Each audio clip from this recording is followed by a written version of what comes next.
Hi students, very good afternoon. Welcome to Unacademy YouTube. I hope you all are doing great.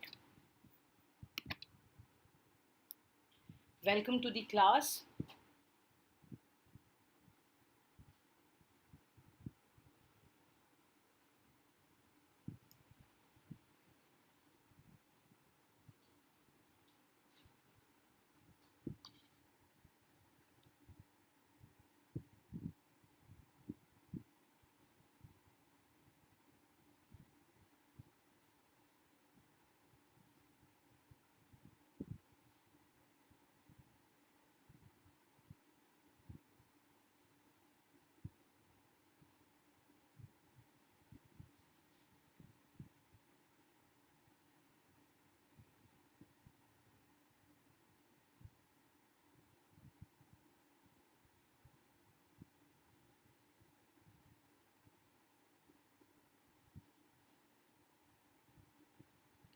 Let's just wait for others to join in.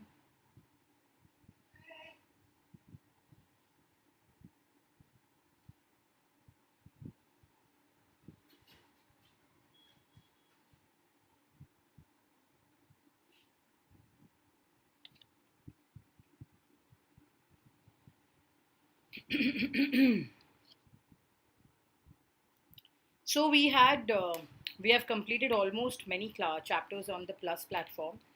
Many I have taken on even what do you call in special classes also. Today I am going to discuss about the social institutions continuity and change on a revision mode because I'm sure that many of you have your exams on in the month of November. So very quickly, without any wastage of time, okay. If you have any questions, you can feel free and ask me on board itself. No issues. Okay.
Hi Bharti. Very good afternoon, beta. Welcome to the class. I hope you guys are doing good.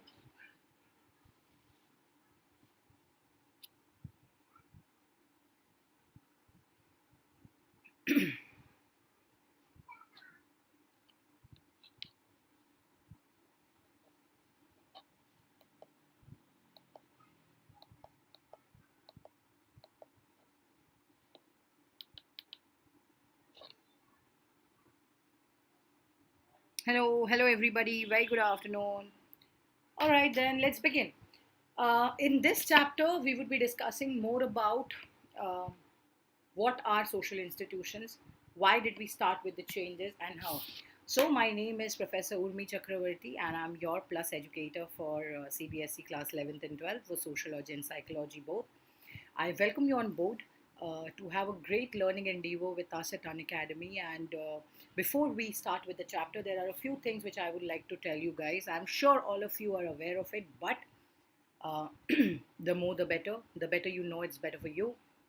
You can call your friends, family, and probably people who are interested in learning at Unacademy platform. Uh, Learning life from the comfort of your home. Not everybody is blessed to have this at such unprecedented time where things are not pretty well, and learning from some top educators who are absolutely amazing at what they do, and their expertise is and has been their subjects. So I think this is one area which you guys should know, that should fascinate you in terms of understanding that why you have to learn at an academy from us and from the other educators with their mentorship and guidance, which is very important. Daily practice sections, mock tests, which are another new things which Unacademy have launched. You guys have must have seen one of them very recently on the championship series platform. The live quiz feature. The new beautiful thing which Unacademy has recently launched is the iconic subscription feature. Okay, in the iconic subscription feature, you have to be rest assured that your parents will have a direct connect with the personal mentor. You will be having a parent connect. You will have live doubt clearing sessions, study planner. You will have weekly reports, and other benefits of Plus, which are major roles. Okay, so I'm sure these are going to help you guys.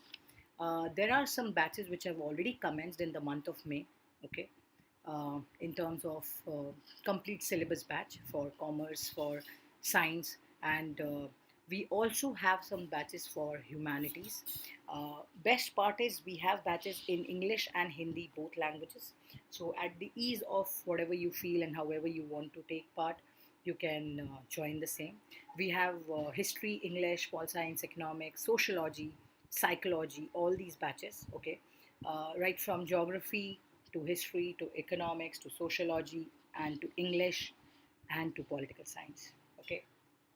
These batches are available in different sort of timings. You can go ahead and have a look at it, okay. I'm sure that this will definitely benefit you in terms of your preparatory exams for your final examinations for 11th and 12th both. This batch has started on the 1st of October and it is ending on the 29th of January. Okay, so you have to be rest assured that these batches you will have every day. Test series for exam preparation, that is for class 11. You will be having test series.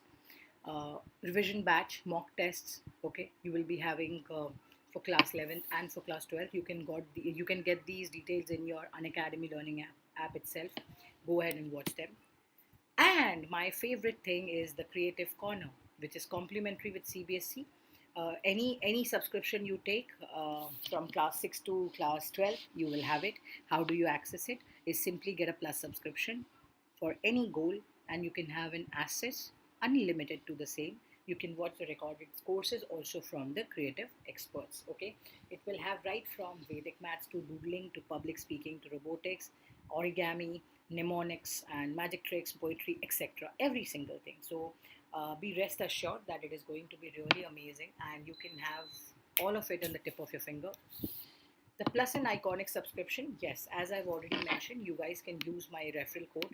That's Urmi Life, which I have informed you guys, and you can get a straight 10% discount on the referral, whatever you take. Okay. Now, along with this, I would be also telling you that this is the referral code. You can use it for Plus platform as well as for the Iconic subscription, right from 1 month to 24 months. You can have different. There is also, by the way, no cost EMI available options for the subscription features and plans. So you can go ahead and have a look at it.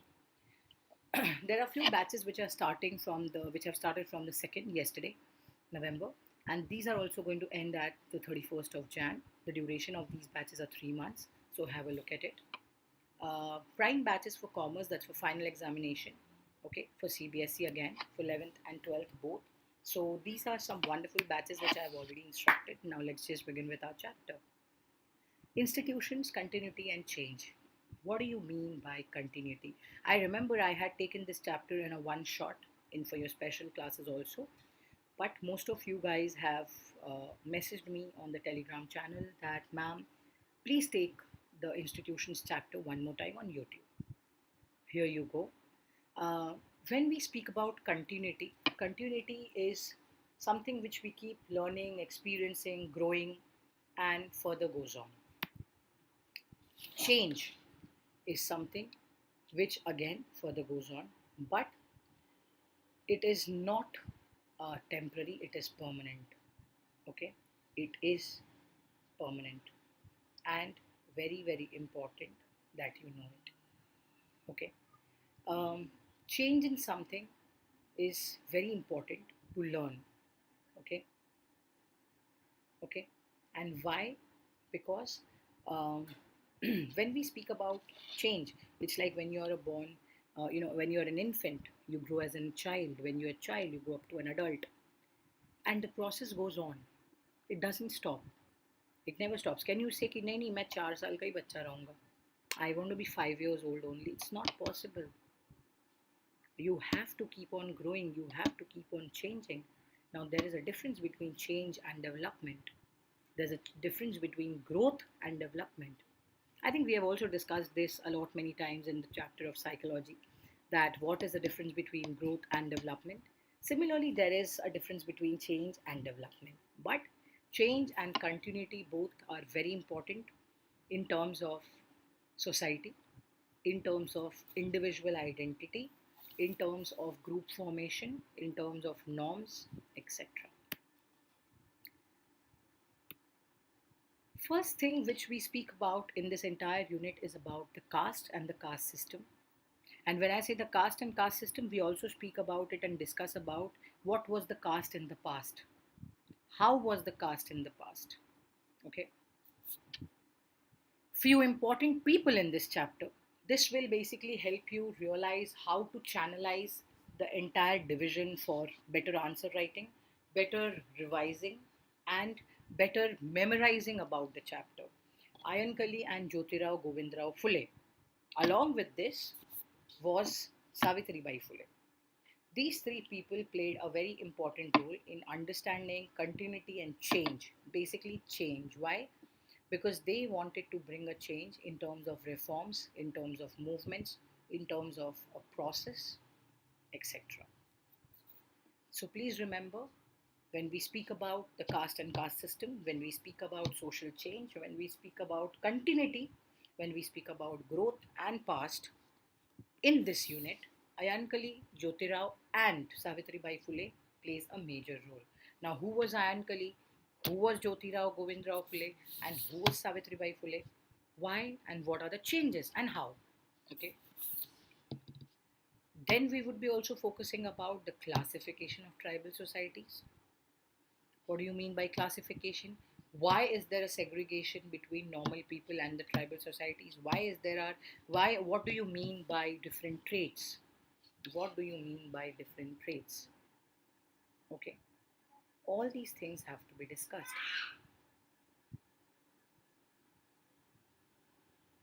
Okay. The career of a concept. Okay. We would be studying about the mainstream attitudes towards tribes. Okay. People usually had difference of opinions when they, basically had the study behind tribal communities, or behind the tribes, or behind the people. And in this unit, we would be discussing who were the people who tried to bring a change in the tribe and the, outlook of tribal, life, and why. We would be discussing more about it. What, how, why. Then we would be focusing on national development versus tribal development.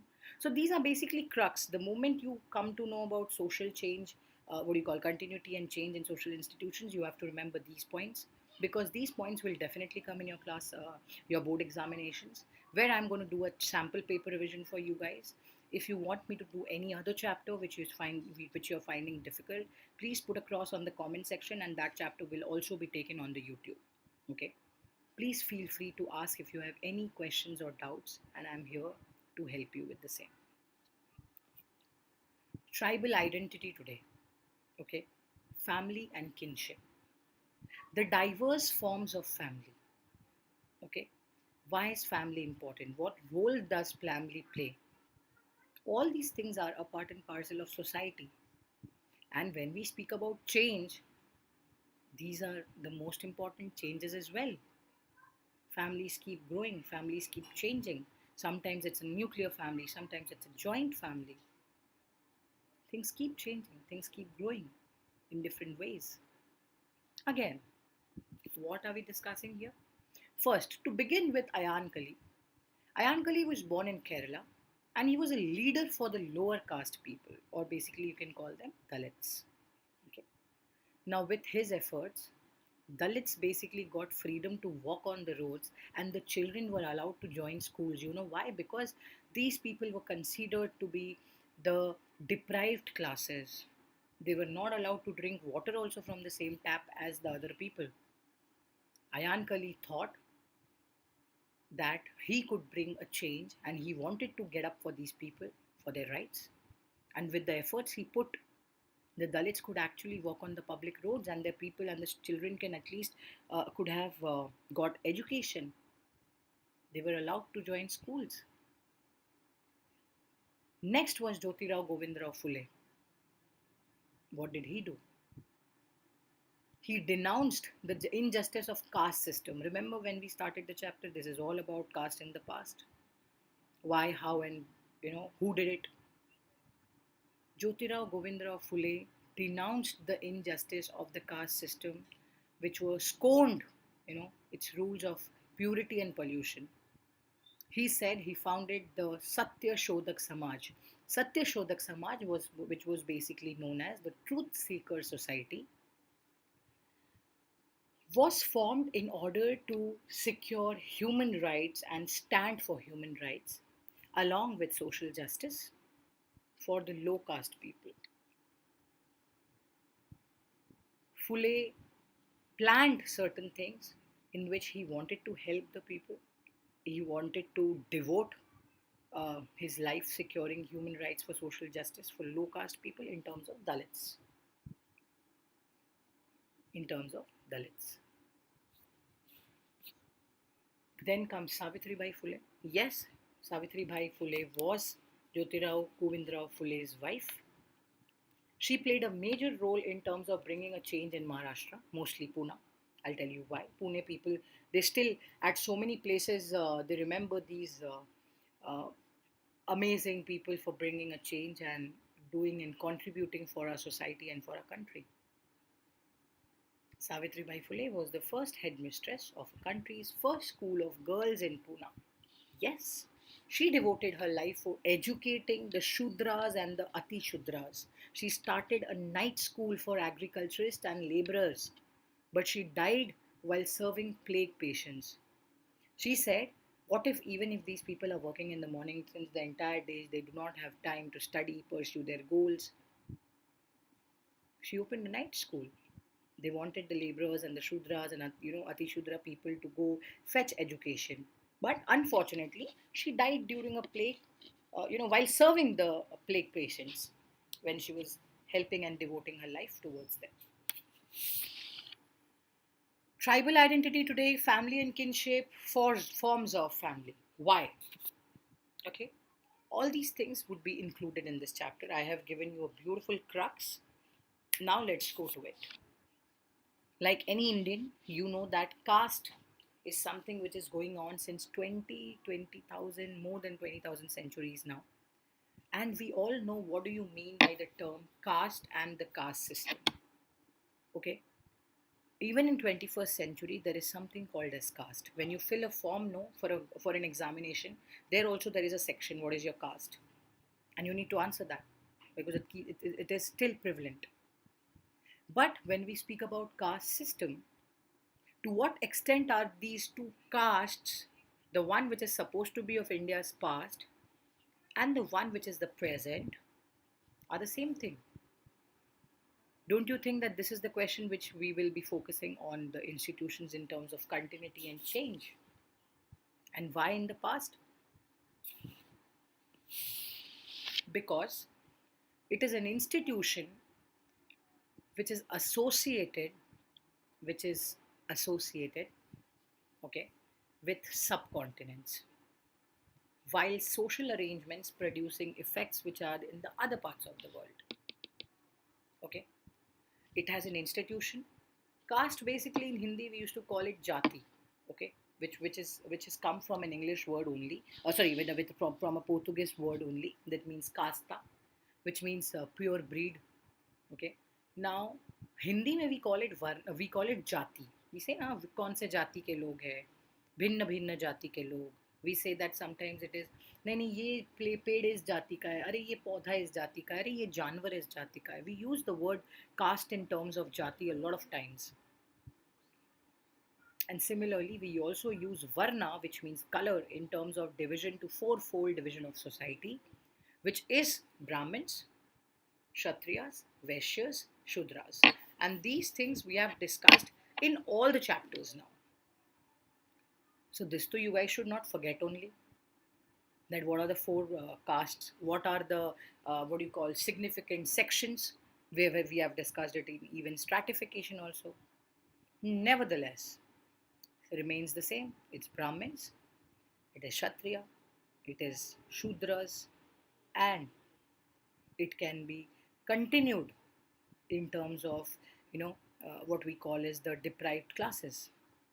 Now there have been a stratification in which Varna and Jati also is being further studied, which excludes a significant section of the population which are composed, which are renamed and composed of the outcasts or the foreigners, the slave, people who were conquered, people who referred to the Panchamas or the fifth category. So these were the four categories. Now Panchamas were the fifth category of the people.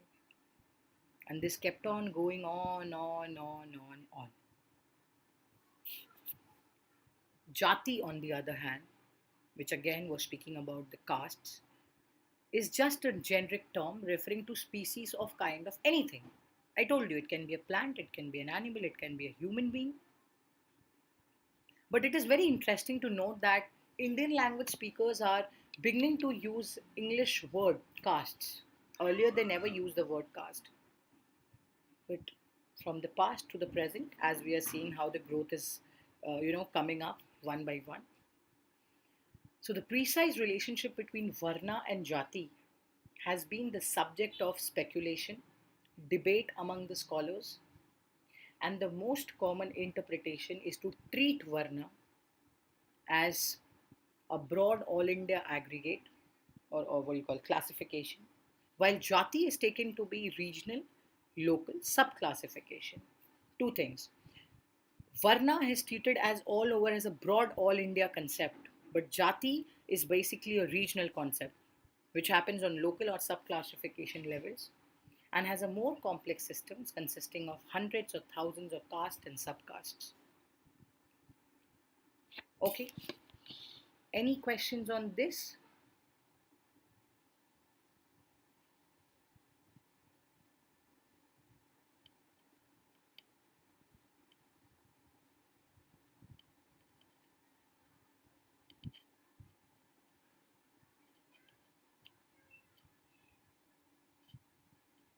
Any questions on this? I can see that the people are here.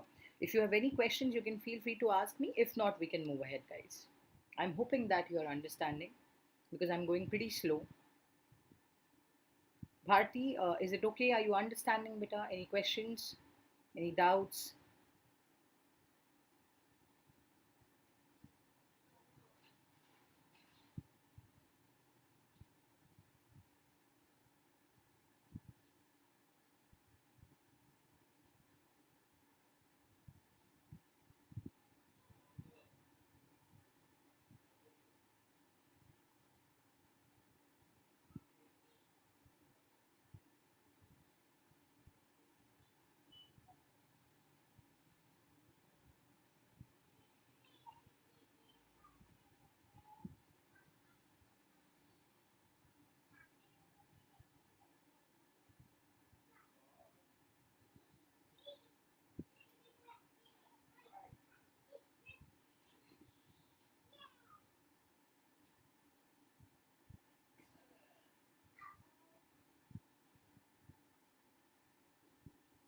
No questions? Okay, super. So we move ahead.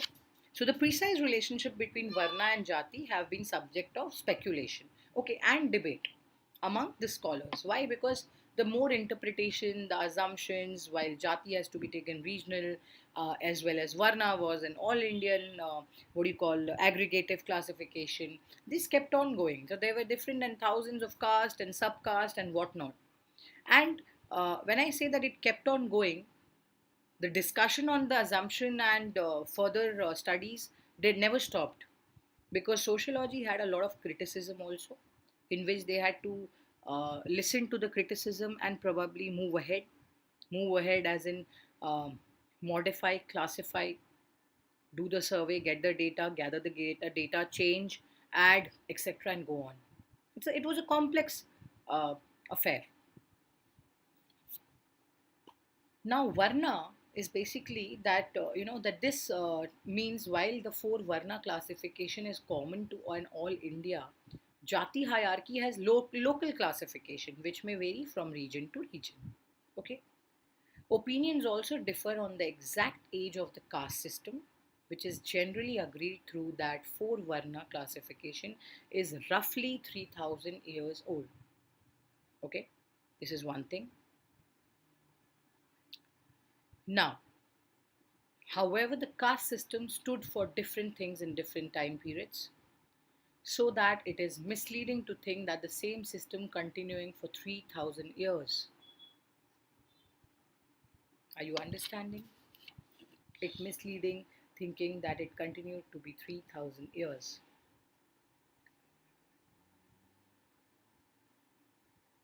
Any questions still here, guys?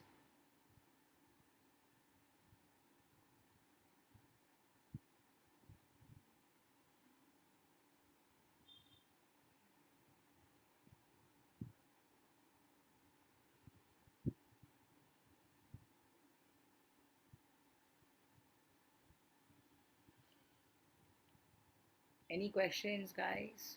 Feel free to ask, please.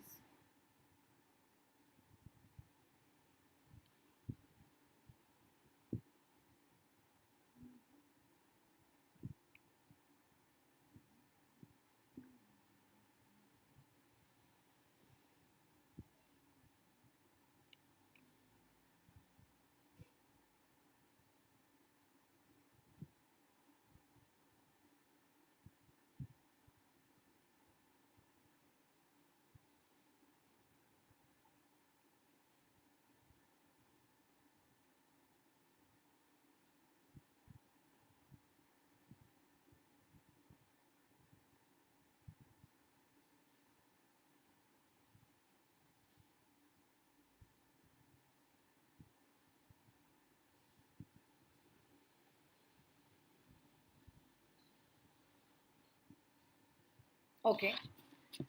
So, caste system stood for different things, different time periods, in different time periods, so that it is misleading to think that of the same system continuing for 3000 years. So, there were changes. But in the earliest phase, in the late Vedic period, roughly between 900 to 500 BC, caste system was really a Varna, and only for four major divisions. These divisions were not elaborate to very rigid or determined by birth. Now, when it is something which is determined by birth, is known as ascribed status. You guys have studied this even in class 11, and you guys should not forget it in even class 12th. Movement across the categories seems to have been not possible but quite common. Okay, and it is only in the post Vedic period that caste became the rigid institution that is familiar to us from a well known definition. Okay, I hope it is clear. Most commonly cited defining features are: caste is never a matter of choice. Caste is whatever you're born and brought up with. See, I told you it is about the ascribed status, which we say that a child is born into wherever his parents are here. Membership in a caste involves strict rules about marriage. Caste groups are endogamous. Marriage is restricted to members of the group.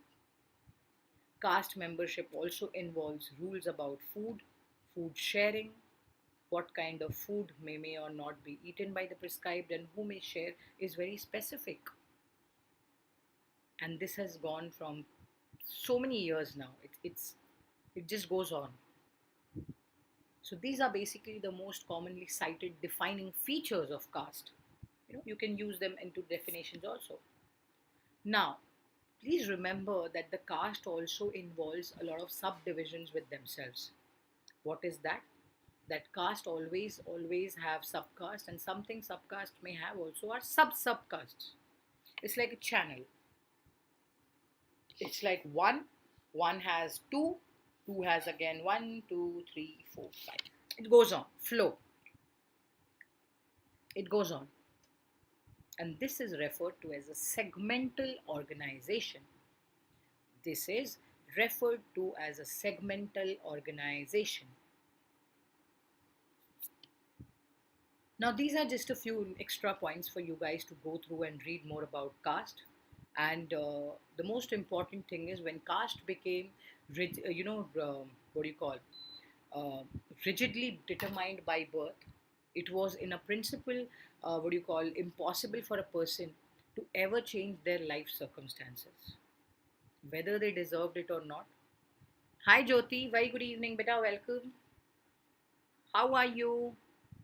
How was the championship series?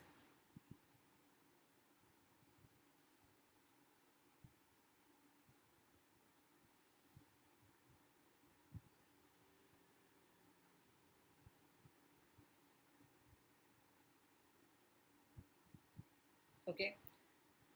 Um, so the upper caste person would always prefer to have a high status, while a lower caste person would always be of low caste. There will be no change in terms of the segmentation when we speak about caste, which are also traditionally linked with occupations. Okay, these are sometimes being linked by the empire the people live in, etc. So theoretically, caste system can be understood in the combination of principles, one based on difference, separation, and second is on holism and hierarchy. Simple fact.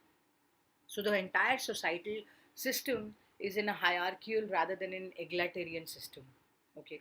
Now, egalitarian system we have already studied in the previous chapter. I also explained you that how each individual caste occupies not just a distinct place but also an order rank, particular position in a ladder-like arrangement, going from the highest to the lowest, going from the highest to the lowest. Now comes colonialism and caste. If you are thinking that ma'am in this chapter also colonialism, then why colonialism to picha nahi chhodegi. Even starting from class 11 to 12th, sociology, history, they will have colonialism as the major baseline because it all started from the Britishers, their rule. We got the transport line, we got the modes of communication, we got along with ruling, we got politics and law and order, everything just was derived by colonialism. So it plays a major role. So I'm hoping that you guys have made a chart of the centuries of 17th, 18th, 19th, 20. Like I told you guys, it is very helpful and for the examination. So make sure you guys do it. So compared to the ancient past, you need to understand one thing that if the modern history began in the 19th century, it has taken a lot of time to come and recover post independence. Okay, very strongly by understanding that there have been rapid changes which have come about in the independent India, and we need to discuss all of this at a long length stretch, which plays a major role in the caste system from the past. Scholars have agreed that major social institutions are the institutions which underwent major changes during the colonial period. Yes, they did. They did undergo a lot of changes. Some of these efforts took the shape of very methodological and intensive surveys of reports. Some had different manners. Some had amateur ethologists who did the study and did the survey just because somebody had asked them to. For example, was uh, Ananta Krishna Iyer, who did it because of the Diwan of Cochin, who had asked him to, and he left his job, did it voluntarily, and then basically grew, in which he pursued the interest of survey and studies. That's how things came and developed. By far, most important and official effort to collect information on caste votes was through census. It still is. Okay, census have been something which is helping people to collect information of hierarchy, of caste, of the number of the population, of the precedence in religions and regions, not religions, regions, and to position each caste in a rank order. It is very, very, very important. So we need to study more about the same. We need to know more about what happened from the 1860s and what was the turn of how did it channelize, etc. Now, this effort had a huge impact on social perceptions of caste, and hundreds of petitions that were discussed and addressed to consent the commissioner. And it was given in your box times also. If you open the textbook, you can see there are many activities given in your boxes. So be kind enough to read the boxes because you will definitely have questions from the box also. There have been caste identities which had been much more fluid and less rigid once they began to and further moved ahead. So these are few points which is also shows you that along with the pre-colonial period and along with how we interpreted about caste and different jatis and different varnas, there came the terms of uh, you know the terms of scheduled caste and the scheduled tribes, which came into being, and castes at the bottom of hierarchy which suffered discrimination, severe discrimination. It still is suffering, which is including the so-called untouchables, which later on Gandhiji told that untouchable is not a very good name to give, and that's the reason they converted into the term of Harijans. Okay, so they were included among the scheduled caste people. So you need to more about it. You need to learn more about this one also because it is equally important. So make sure you learn this. And hence, the conclusion comes to the colonialism brought about major changes in the institution of caste. Perhaps it would be more accurate to say institution underwent fundamental changes. Yeah, how will you say that it can do without any sort of changes?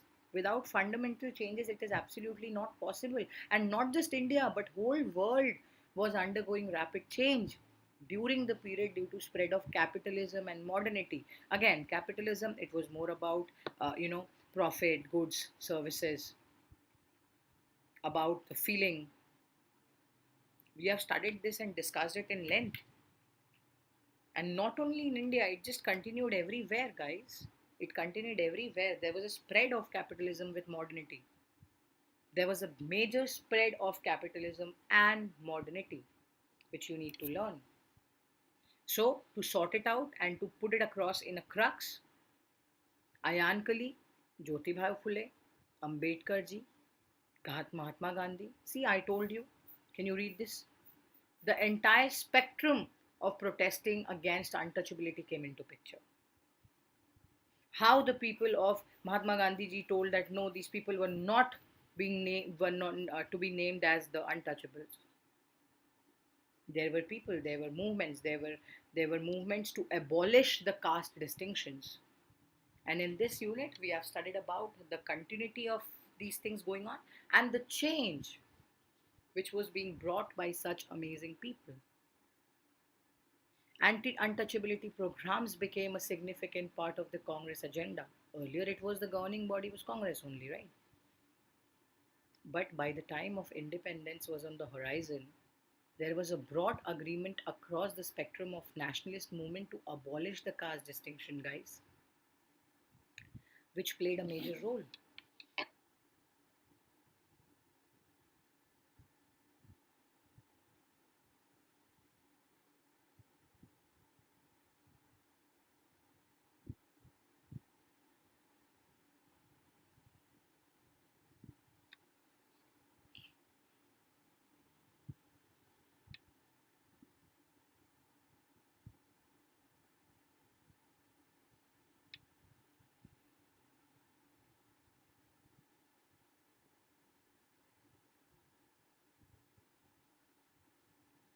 Yes, just give me 1 minute. Hi Mitesh, very good evening.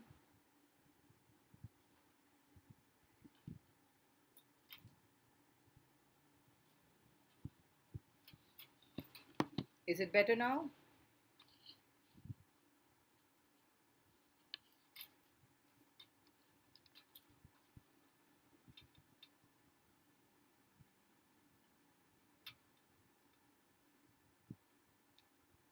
Okay, so let's move ahead. Now, anti-untouchability movement, when they started, when they wanted to abolish it, when they wanted to work for this entire nationalist movement to abolish the caste distinction, so you can also say that these people wanted that there has to be a broad change in the concept of continuity and change, which had a major spectrum of the nationalist movement in terms of, reinsuring that how upper caste people were there, how they behaved with the others, how they would be looked after. Hi Ansh, very good evening. Welcome, beta. Hope you guys are doing good.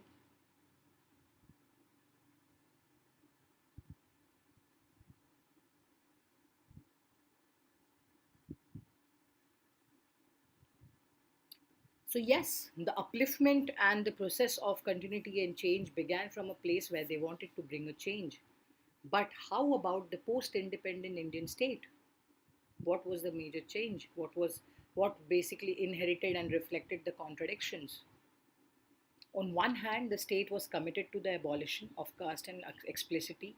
Okay. On the other hand, state was also both unable and unwilling to push through the radical reforms, which would have undermined the economic basis of caste inequality at yet some another level exactly, which had caste blind manner, which was automatically, for example, you can easily just read out how appointments of government jobs took no account to caste, thus leaving the well educated upper class and the ill educated or often literate lower caste to compete to equal terms. The term equal comes and justified here. The only exception to this was in the form of reservations in terms of SCs and STs, that's scheduled caste and scheduled tribes. In other words, in the decades immediately after independence, the state did not make sufficient effort to deal with the fact that uh, people who belonged to the upper class or people who belonged to the lower caste were far from equal in economic or educational terms, because they were not even given a chance of pursuing their education. For that is the reason they were stated as not being equal. Maybe the discrimination and the flowchart or segmenting them in these kind of ways were not correct. But it continued.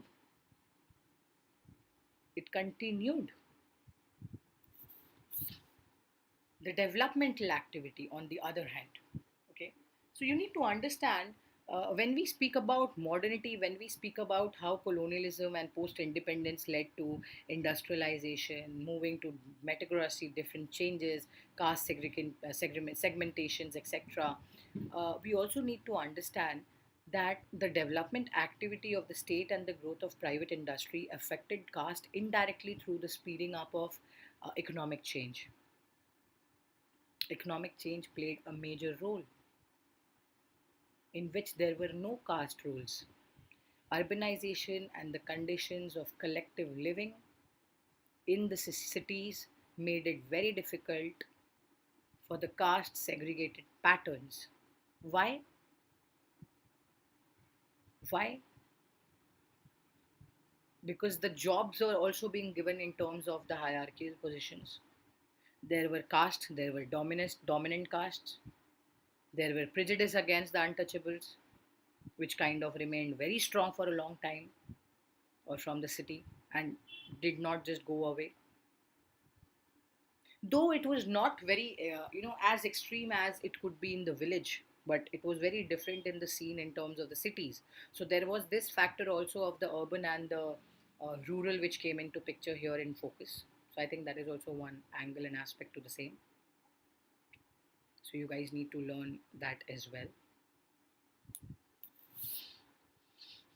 But one concept which played a major role was sanskritization. So Emin Srinivas was behind this entire concept, where he showed that the people who were at a better position or at a better, what do you call, status, social status, wanted to follow people, especially people who were Brahmins, and wanted to be like them. So earlier Sanskritization was also being named as Brahmanization. Later, saw that people didn't just wanted to be the Brahmin with like the Brahmins, but they wanted to be like many people who were from the upper class, and that is the reason the name of the name Brahminization then was changed to Sanskritization. Then there was a concept of desanskritization also, by the way. So the patterns of emulation chosen most amongst the Brahmins or the Kshatriya caste, people wanted to be like them to achieve that economic status, or maybe the caste to attempt it. So sociologist and social anthropologist, so these are two different things, coined many concepts to try and understand this process of change. Or perhaps the most common of these are Sanskritization into dominant castes, both contributed by M.N. Srinivas, but discussed extensively and criticized by other scholars. Sanskritization refers to the process whereby members, usually for the middle or the lower, they want to attempt to raise their own social status by adopting a ritual, domestic practice, caste, or to get in higher status, of a higher status. So this phenomena continued for a long time, long period. So this was the dominant caste, which was a term used to refer those castes, which was large in population. Now, what was an example here? The land reforms. That was a major point here, in which the upper caste people, who were the absentee landlords, in the sense that they played no part in the agriculture economy, rather than claiming their rents, rather than claiming their rents. So, any questions so far, guys? Please feel free to ask me.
Any questions, guys?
Can we move ahead, guys?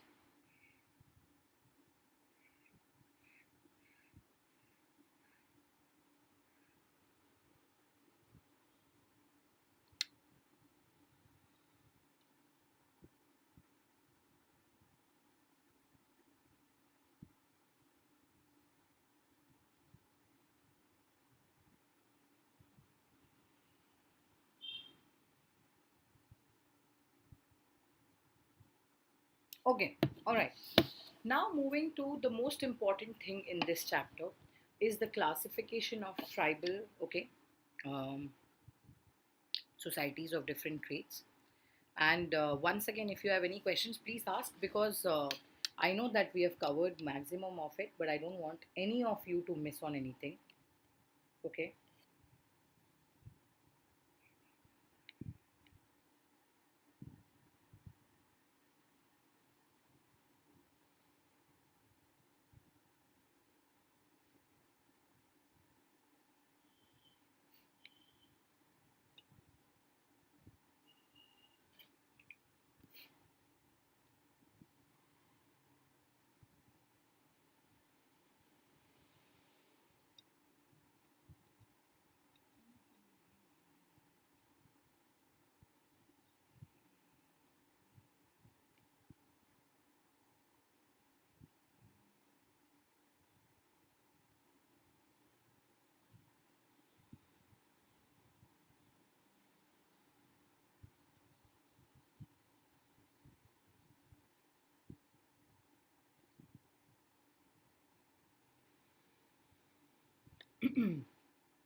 Okay, so um, without any delay, guys, I will give you one idea which I always tell before leaving the class, that the classes which we have on the Plus platform as well as for the special platform, we always take some extra notes, and we give you some extra notes, as you can see on the screen right now.